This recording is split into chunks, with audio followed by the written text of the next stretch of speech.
agradecer o convite, estou muito feliz em participar dessa homenagem, estar nessa mesa. E, assim, é um momento bastante especial para mim, pelo reencontro que esse evento está me propiciando. Está aqui. Tá bom agora? Sim? Foi? Foi. Encontrei a minha orientadora de TCC, de monografia Lígia Dabu, na graduação dos anos 80. Rosilene Alvim, minha orientadora querida também no mestrado e doutorado. Professora Regina Novaes, que foi da minha banca de mestrado e doutorado. Lígia Segala, minha colega da Faculdade de Educação da UF, que me acolheu no Laboratório quando eu entrei na UF. Então, para mim é um momento realmente muito especial de balanço. E a minha intervenção aqui, enfim, é muito no sentido de pensar nas contribuições, né, do trabalho do Zé Sérgio para a minha trajetória acadêmica. O Zé Sérgio está presente, na verdade, desde o início, na minha formação na pós-graduação. Quando eu entrei no IFIX, no PGSA, para estudar torcidas de futebol. Isso nos anos 90, né? Especificamente em 96. E a ideia era pensar um pouco a relação entre as juventudes e o futebol. Isso é um pouco um objeto, naquele momento, bastante complicado, né? Porque aquelas juventudes consideradas perigosas e que deviam ser banidas do espetáculo futebolístico, portanto, não pertencentes, né, ao fenômeno. Meu objetivo era tentar me aproximar, fazer uma leitura daquilo e me desvencilhar dessas representações. Então, lá nos anos 90, o Sérgio tinha uma produção muito significativa sobre o futebol. Eu vou citar aqui 4 textos que foram fundamentais nesse meu momento de construção, né, de uma abordagem, de uma aproximação dessa relação. Esse é o primeiro, Futebol Mestiço, né, Sucessos e Contradições, a vitória do futebol que incorporou a pelada, pensando na criação do jornalismo esportivo e na ascensão dos jogadores negros, Esporte, Emoção e Conflito Social, fazendo um balanço e uma leitura sobre as contribuições do Norbert Elias sobre essa relação entre emoção, violência e conflito, que para mim foram muito importantes, porque eu lidava exatamente com essa questão, né, da violência, enfim, da patologia, dos jovens patológicos, enfim, essa paixão como paixão condenável, que para mim é uma categoria muito importante de trabalho, né? Tanto é assim que a dissertação tem o nome dos perigos da paixão, representações e práticas das torcidas jovens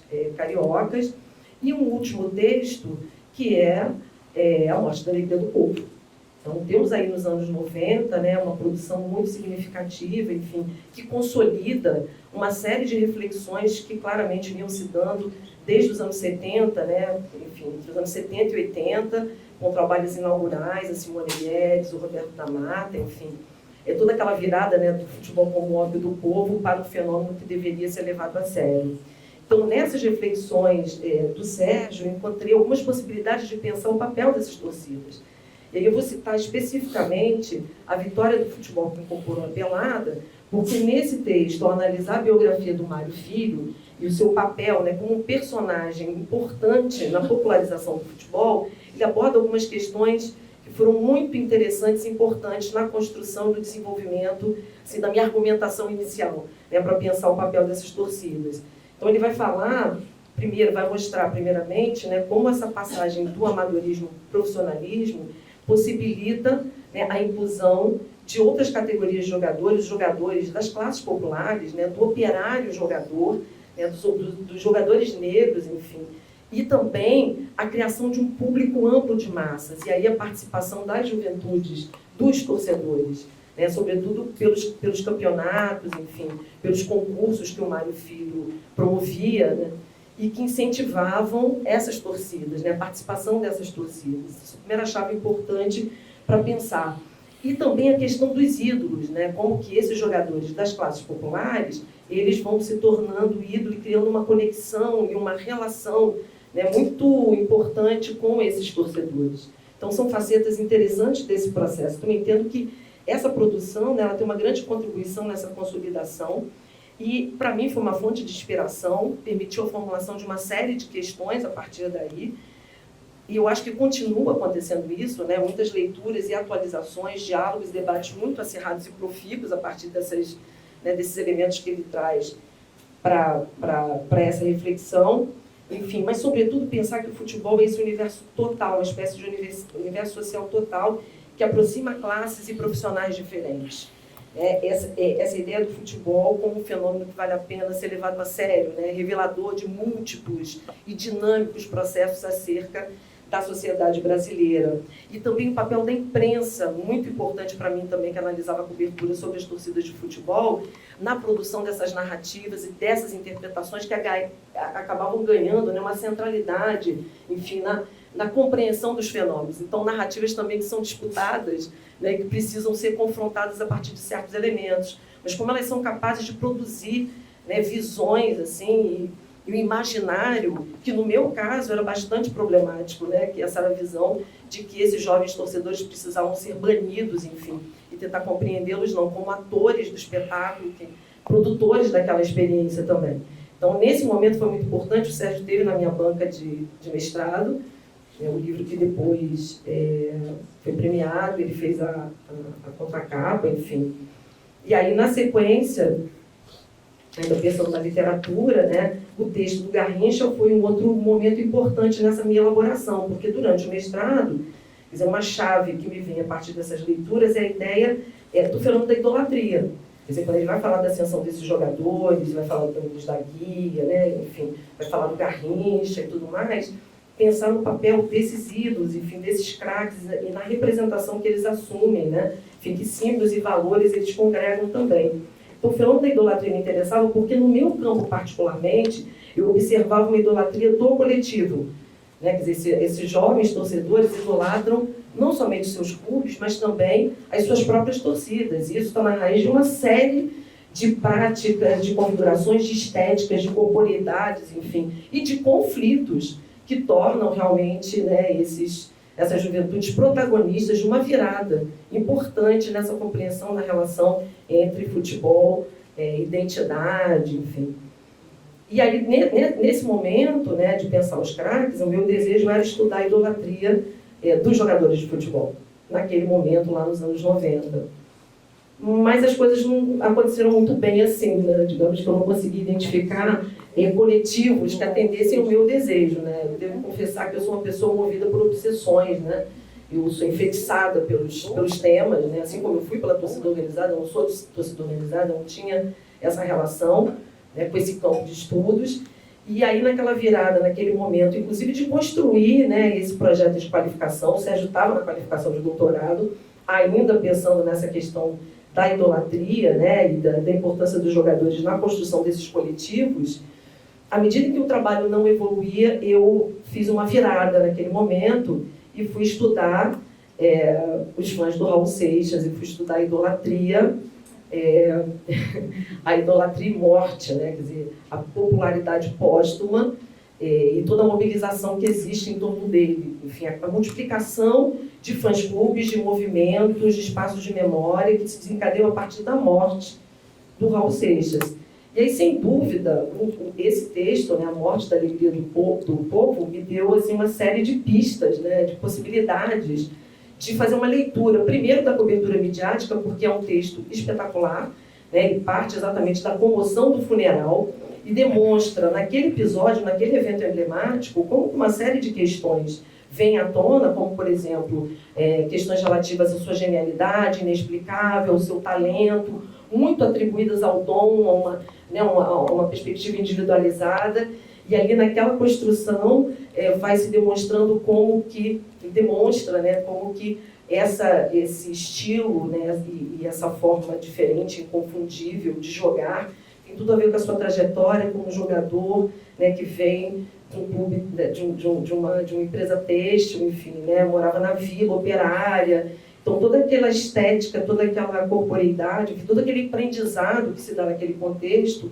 explicam, né, um pouco dessa diferença que ele apresenta ao longo da trajetória. E que na passagem para o profissionalismo, enfim, ele vai viver ali um choque, né, entre esse capital cultural que ele aprende e desenvolve nesse momento, com as exigências do profissionalismo, e que desencadeiam uma série de dilemas e dramas pessoais, que permitem compreender um pouco dessa trajetória, né, de sofrimento também, a sua decadência, mas ao mesmo tempo como que na morte, naquele momento da morte, suas qualidades são exaltadas e ao mesmo tempo se procura compreender aquela comoção na medida em que torcidas, né, enfim, de diferentes clubes vão fazer aquela manifestação e aquela celebração reconhecendo o seu lugar. Então, todas essas ideias estavam, né, na minha mente quando eu estudei o caso específico do Raul Seixas, e não foi à toa, e muito por inspiração, a tese começa com a morte. Né? O livro, né, para entender essa popularidade póstuma, enfim, a criação dos fã-clubes e todo esse processo de uma memória, o primeiro capítulo é exatamente a morte do segredo dessa vida, para estudar, então, esses coletivos e esses grupos, enfim, quais são as representações que existem sobre ele, enfim, né, que, de uma certa maneira, não que explicam, né, mas nos permitem compreender quais são os sentidos que essa expressão individual, na verdade, né, sugere, propicia na criação dessas relações de sociabilidade em torno de um ídolo morto. Depois do doutorado, e aí já como professora da UF, eu volto em caráter definitivo para o futebol. Em caráter definitivo, e começo uma parceria com o Bernardo Buarque, enfim, porque naquele momento, já nos anos 2000, as torcidas vivem uma virada. A gente tem uma mudança no associativismo torcedor, e que a gente observa a criação das federações, uma federação de torcidas organizadas, ou seja, um movimento de coalizão de jovens torcedores pertencentes a torcidas jovens, que eu havia estudado aqui no Rio de Janeiro, para construir uma pauta, uma agenda, né, de luta por direitos. Então, no momento de mercantilização e elitização do futebol, a gente tem um fenômeno assim, não previsível, né, que não podia ser previsto, digamos, né, anteriormente, porque se trata-se de torcidas inimigas, rivais, enfim, e que elas sentam para negociar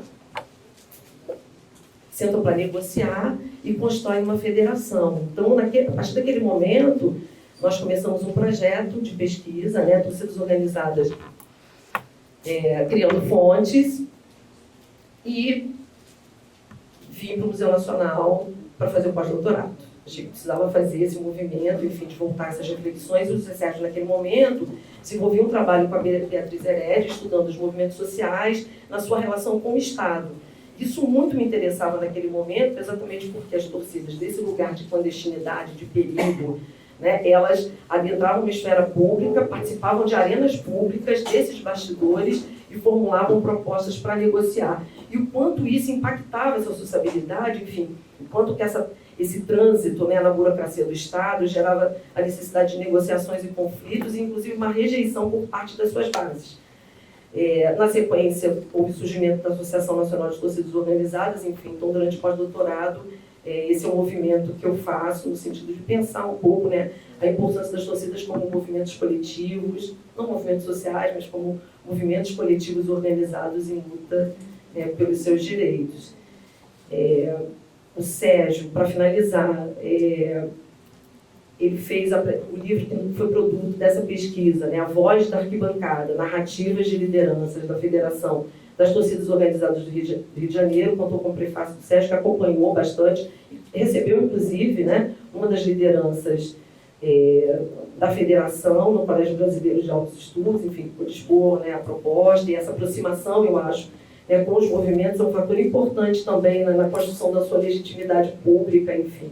Esse foi um pouco o encerramento do processo. E, por fim, ele fez o prefácio do livro Futebol na Sala de Aula, que é a última publicação, em que a gente ganhou um edital da EDUF para a produção de um manual para graduação, trabalhando o futebol como objeto de ensino.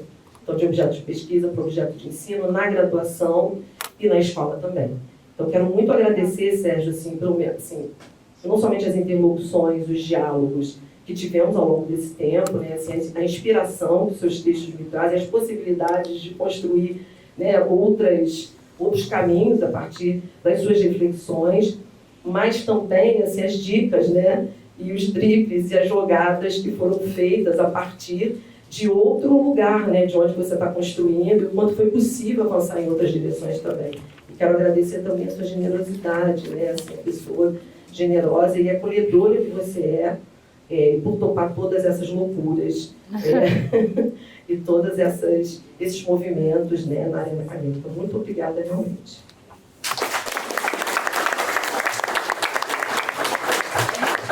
para continuar com essa virada do ambientalismo ao futebol, então continuamos com Bernardo Buarque. Olá, muito boa tarde a todos e todas. Vou imitar aqui, embora o 17 está fugindo, vou imitar aqui a Maria Bethânia, que ela dizia que para falar de Dorival Caymmi tinha que falar de pé. Para falar de 17, vou ficar de pé e também para pedir licença para mostrar para vocês algumas imagens. Estava preocupado quando cheguei, porque a nossa fala, junto com a Rosana, se complementa e, de alguma maneira, a partir do que ela trouxe dessa bibliografia, a gente vai um pouco delinear um vício de historiador, de tentar enfeixar essa produção bibliográfica do Zé Sérgio sobre futebol, que corre em paralelo à sua grande obra, mas que é espelhada e iluminada a partir dessa, enfim, da sua agenda de pesquisa principal.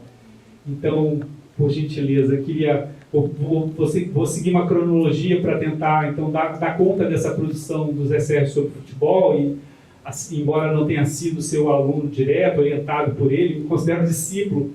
Ingressava na graduação em 1992 no IFIX e, enfim, foi nesse momento que eu, ainda estudante de graduação, me deparei com a produção bibliográfica do Zé Sérgio. Era uma época que não tinha download, então a gente subia na biblioteca do IFIX e eu topei com a Revista Brasileira de Ciências Sociais. E tinha lá o número de 92, que foi o ano que eu ingressei. Quando foi publicado esse texto a que se referiu a Rosana sobre o Garrincha.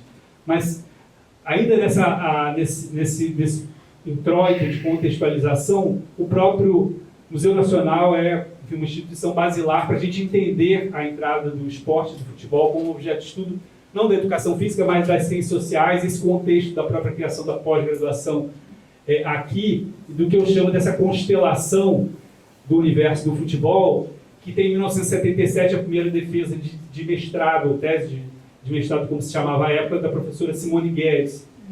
E numa sequência cronológica, muito bom ter o professor Luiz Eduardo Soares aqui, que em 79 ele publica no Boletim do Museu Nacional um texto chamado Futebol e Teatro. Muito instigante esse texto, embora pouco lido, pouco conhecido nos dias de hoje. E nessa sequência, na virada dos 70 para os 80, em 1981, Zé Sérgio, já mestre, já com a dissertação do mestrado, com a sua tese de mestrado, ele participa da banca da dissertação do Ricardinho, Os Gênios da Pelota, no estudo do futebol como profissão. Então, essa produção da virada dos 70 para os 80 deságua nessa coletânea, que é uma coletânea fundacional, nesse momento da reabertura política, da organização da Copa de 82, da Espanha, de uma exposição no Museu de Arte Moderna do MAN do Rio de Janeiro, que vai dar origem a esse belo livro, que é uma coletânea de ensaios de antropologia, mas muito articulada com a produção artística brasileira, né, que as edições Pinacotec vão organizar. Então, esse é o contexto dentro do qual, como eu me referi no título, o Zé Sérgio entra em campo. E aí, por favor.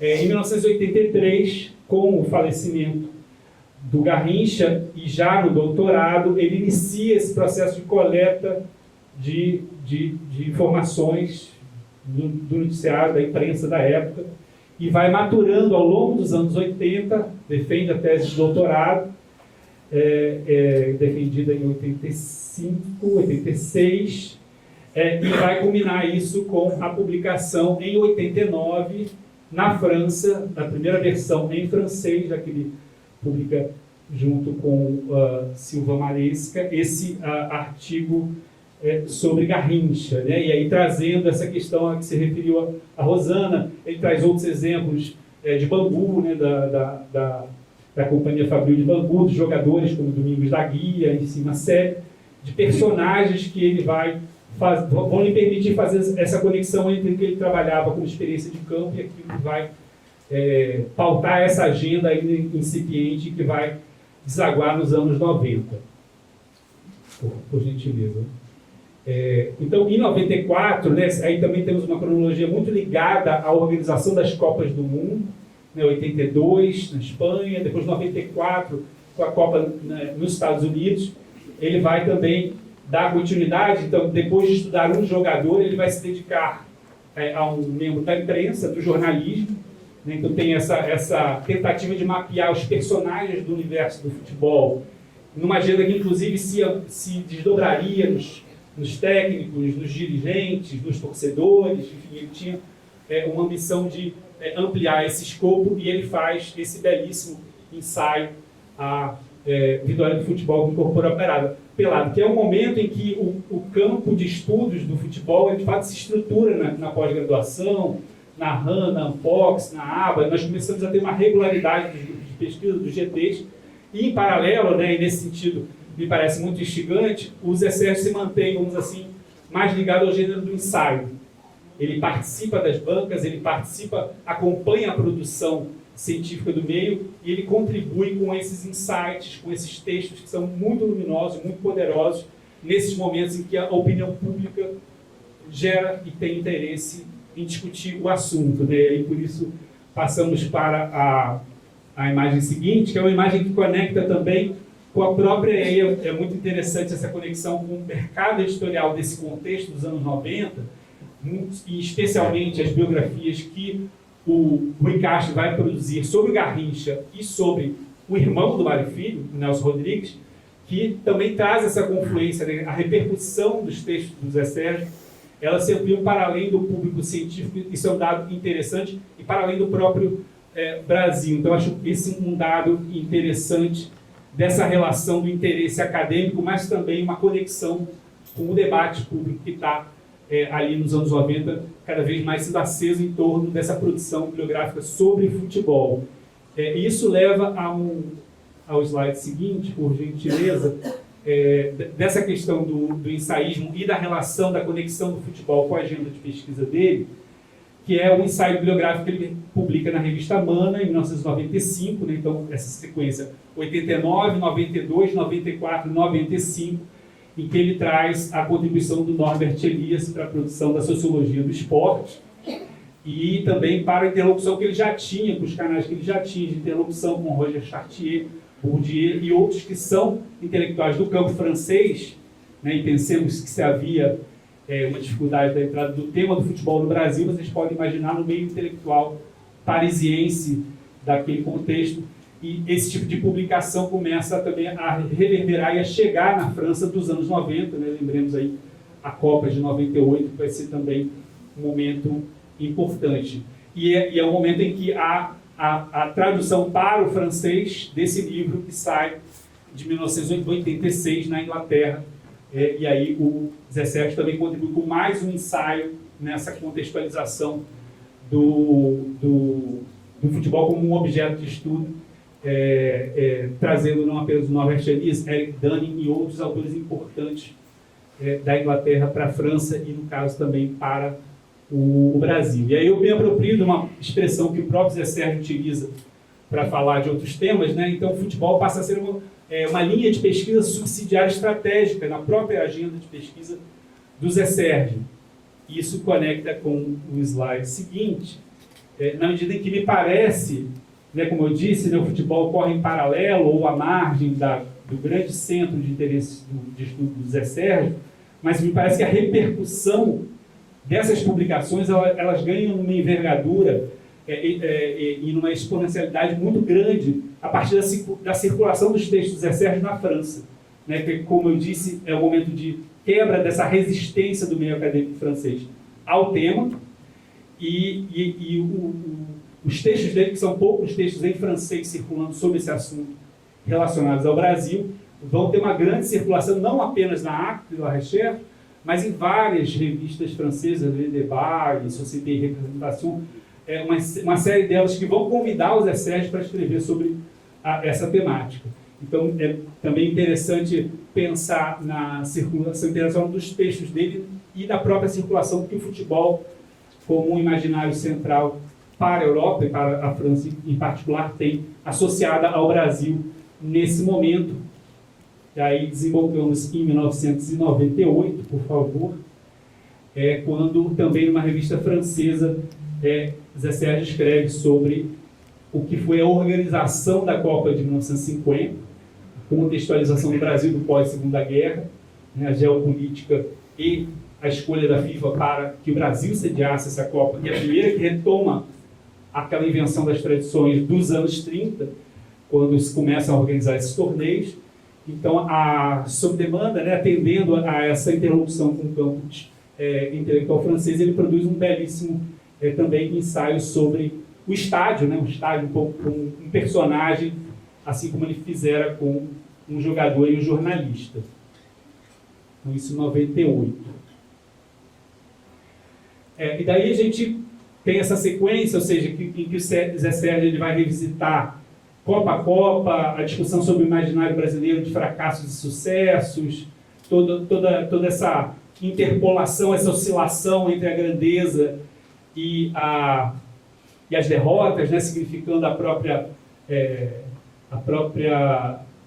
os próprios limites da afirmação nacional, enfim, a ideia da metáfora e do microcosmo que o futebol encarna, começando com 38, né, por isso escolhi essa imagem, que é uma imagem da Cinelândia, quando os cinemas do Brasil reproduziam os jogos que aconteciam na Copa da França, na primeira Copa da França em 38, né, toda a ideia positivada, associada à mestiçagem que circula, então, a partir da performance brasileira de Leônidas da Silva e Domingos da Guia nos campos de Bordeaux, Marseille e das cidades francesas que recebem a Copa. Né? Enfim, ele passa dessa história dos mundiais para uma etnografia, na sequência, para uma etnografia da Copa da França. Zé Sérgio está em Paris nesse momento, ele viaja pela cidade sede de Paris, como eu disse, é um momento estrondoso de interesse da opinião pública francesa pelo tempo, que vai culminar na primeira conquista internacional do selecionado francês, né? Depois não parou de ganhar, enfim, e ele acompanha isso em loco e traz uma série de atualizações daquilo que a Rosana mencionava em relação ao debate sobre amadorismo e profissionalismo na própria estrutura organizacional das Copas do Mundo. Né? Não à toa se ergue na banlieue francesa o Stade de France, um pouco esse marco de uma arena multiuso que vai também significar um novo momento do poder que o futebol tem, o alcance que o futebol tem para além da sua tradição, muito associada ao imaginário brasileiro e a criação do estilo nacional de jogo decantado entre os anos 30 e os anos 60, quando o Brasil se sagra, né, e obtém essa centralidade no imaginário internacional. Então, também um outro artigo, ensaio muito instigante, publicado na revista Estudos Históricos, na esteira dessa etnografia do Zé Sérgio nos campos e gramados franceses. E, de alguma maneira, embora isso não tenha sido explorado na agenda de pesquisa dele, mas volta a se conectar, vamos assim dizer, com a sua grande obra, com a sua grande produção científica, que me parece que é a discussão que acena-se a partir de uma série de mudanças jurídicas e institucionais no futebol dos anos 90, né, com a Lei Bosman e a circulação internacional desses jogadores que vai se multiplicar nesse momento. Então, uma agenda de pesquisa para pensar a questão da circulação dos pés de obra nesse mundo globalizado que vai fazer com que origem e destino desses jogadores brasileiros se multipliquem no mundo afora. O Brasil ocupa o primeiro lugar no ranking da exportação de jogadores nessas mensurações que são feitas anualmente pelo Observatório do Futebol, que produziu, por exemplo, esse atlas da imigração, em que o Brasil sempre está em primeiro lugar como o país que mais envia jogadores para o exterior e que, por sua vez, vão ganhar uma série de destinos. Portugal, depois de Portugal, vão circular pelo leste europeu, né, quando tivemos a guerra da Ucrânia, vimos o número de jogadores que atuam no Shakhtar Donetsk, uma série de clubes importantes do leste europeu, enfim, esse cenário está apontado pelo Zé Sérgio e isso, de fato, no século XXI passa a ocupar uma série de pesquisadores que vão se debruçar sobre esses números. E aí, para fechar essa sequência cronológica, me desculpe aí pelo avanço do tempo, a gente queria, eu e a Rosana, que fôssemos separados, só para a gente ter mais tempo para falar, né, Rosana? Como estratégia. Quando o Zé Sérgio vai lecionar na Federal de Pernambuco, nos anos 2006, 2007, 2008, posso estar enganado, mas enfim, nesse período tem um feliz encontro, né, com esse jogador a partir de uma iniciativa do grupo de futebol que existia na UFPE. Ele encontra é esse futebolista Ramon, que tinha sido um atleta do Santa Cruz, que depois passa pelo Internacional, pelo Vasco da Gama, chega à seleção brasileira, enfim, que tem e que também é um jogador originado de uma usina. Então ele faz um texto para a revista AEL, lá de Campinas. 2010, também uma sintonia com o calendário das Copas do Mundo, que quando em geral a gente tem dossiê associado a futebol nas revistas científicas. Eu vou pular 2014, o Zé Sérgio escreveu sobre 2014 também, mas para evitar aqui minerar-se, eu vou contornar aqui a nossa tragédia mais recente, vou saltar sobre ela, e inclusive temos uma anedota muito boa, porque eu e o Zé Sérgio fomos convidados em 2014 para ir para Berlim, para falar sobre futebol para o público alemão. A nossa sorte foi que eles contaram antes da Copa. Senão eles tinham feito a gente pagar, inclusive classe executiva, né? Do bom e do melhor. Depois, quando eles souberam do 7-1, acho que eles ficaram um pouco decepcionados com o convite que nos fizeram, já que eles passaram a ser o país do futebol desde então. Mas, enfim, salto de 2014 para o meu último slide, agora só para agradecer. Né? Ano passado, início de dezembro do ano passado, sempre em Paris, né, inspirado na Rosa, tivemos esse convite para participar de um evento, e foi aquele momento da euforia, né, do Botafogo, da Libertadores. Imagino o Antônio, né, no final do ano passado, como não estava, e parecendo algo do destino. Né? A Fran seria o conferencista que iniciaria esse evento, né, que uma série de antropólogos, colegas do Sul, estavam organizando na França, né? Não era ano de Copa, estava organizando na França, e soubemos, né, do falecimento de Afran, que escreveu também, assinou uma série de textos junto com o Zé Sérgio sobre o assunto. Então, também passamos aqui também uma homenagem a ele, e parabéns, Zé Sérgio, muito obrigado por tudo.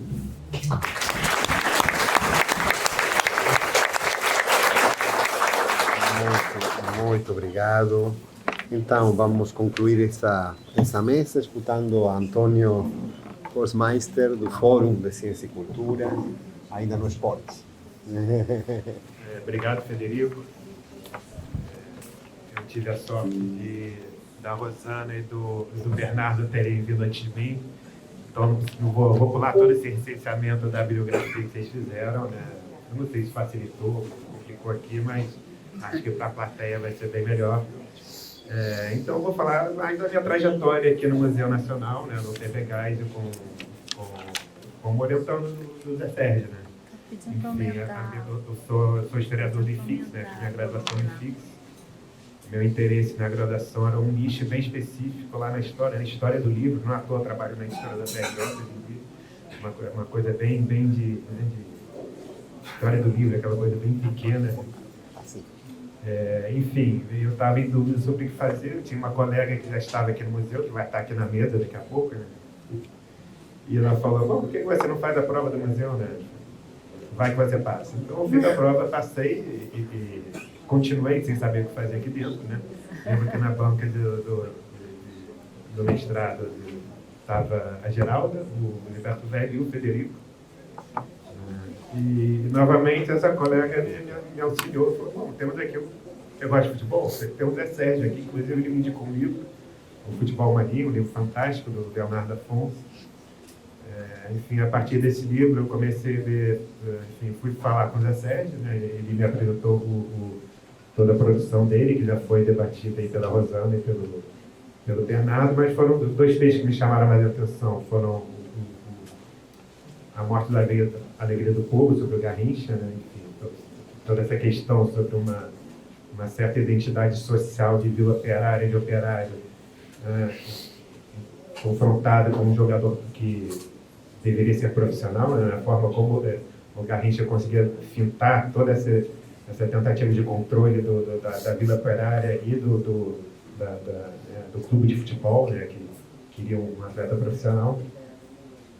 E também o texto, a vitória do futebol que incorporou a pelada, né?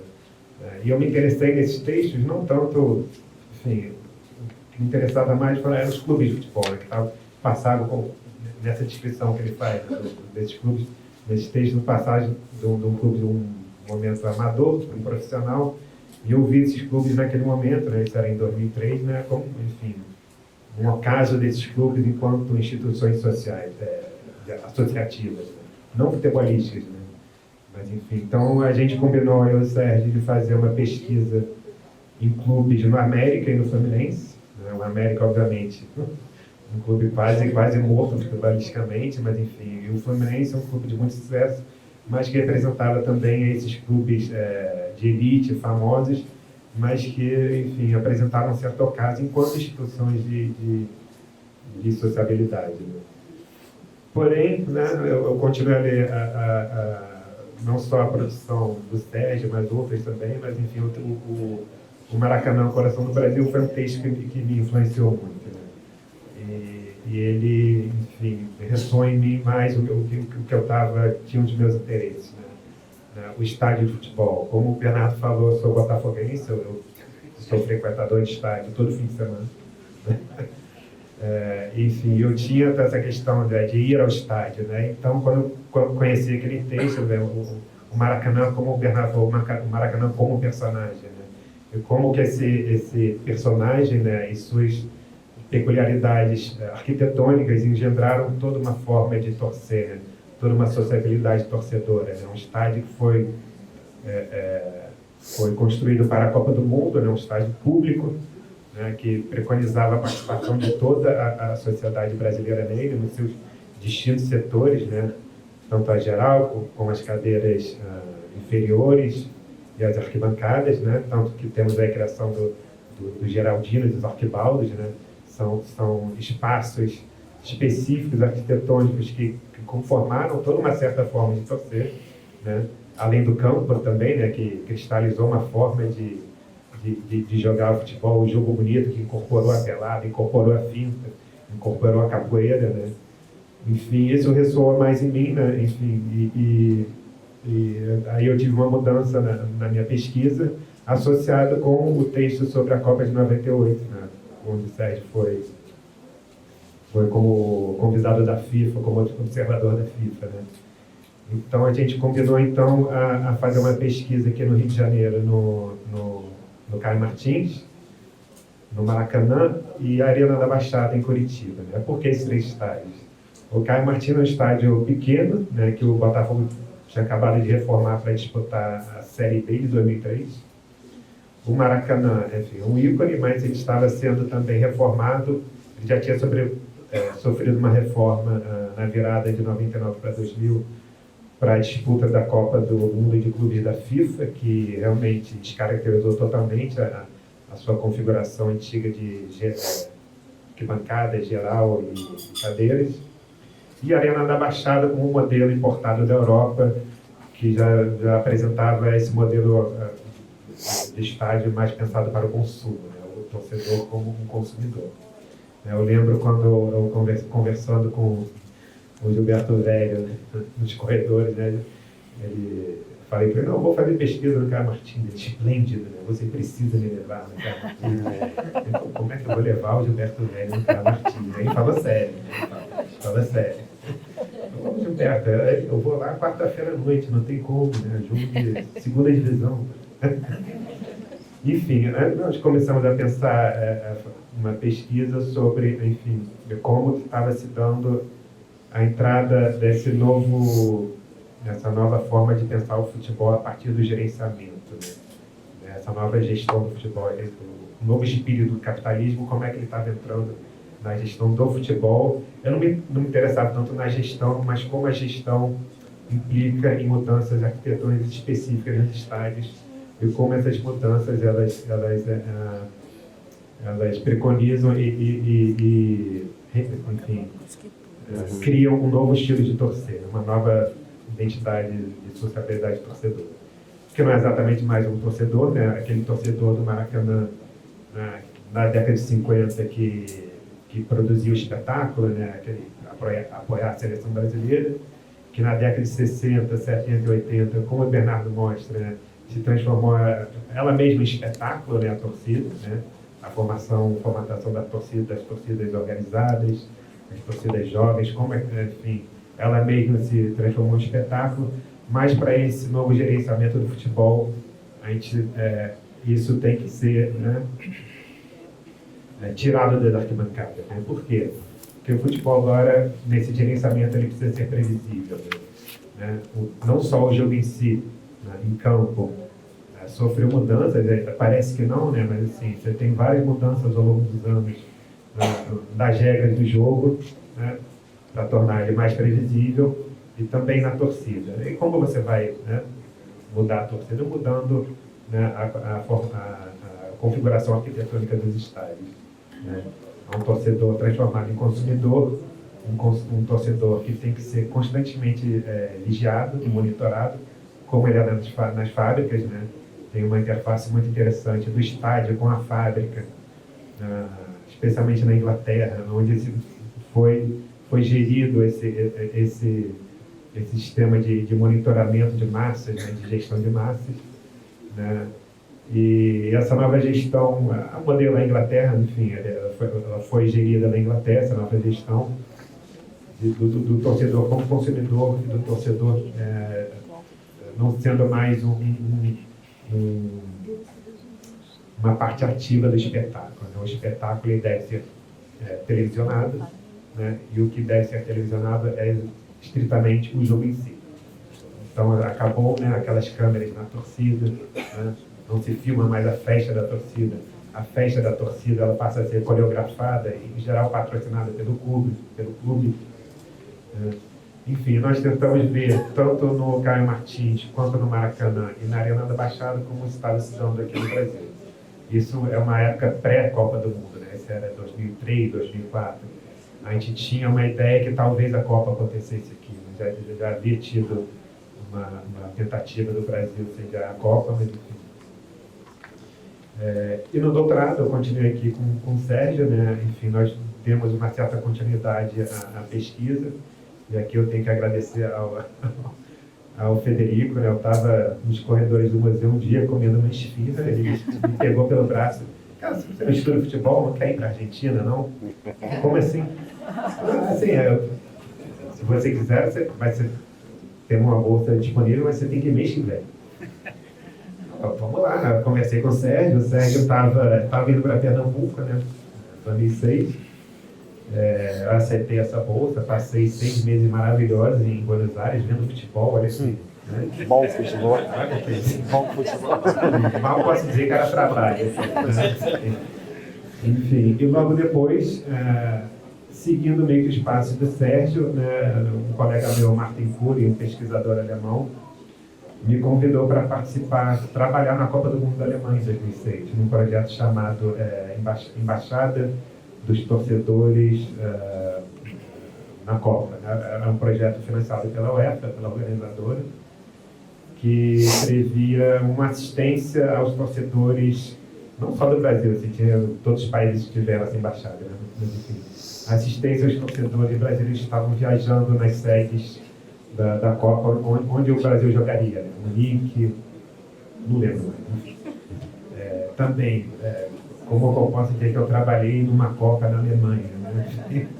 Em 2006, uma época fantástica, mas enfim, eu pude continuar um pouco as observações do Sérgio sobre essa produção desse espetáculo, né? Que não é mais tanto um espetáculo esportivo quanto midiático, né? Quanto um espetáculo televisionado. Enfim, esse foi minha pesquisa aqui no Museu Nacional, no PPGás.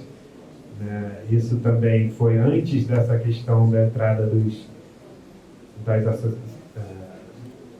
sociedades anônimas no futebol. Hoje em dia, né, infelizmente, a gente não teve essa sorte de ter esse período para a gente poder analisar, né, na nossa pesquisa, Sérgio. Mas, enfim, só tenho a agradecer ao Sérgio, ele abriu caminhos para muita gente, acolheu muita gente aqui no Museu Nacional, perdidos, ou gente que já queria estudar com eles, perdidos como eu, E a generosidade dele, a doçura dele, enfim, é tão grande que a gente, assim, não tem como agradecer, né?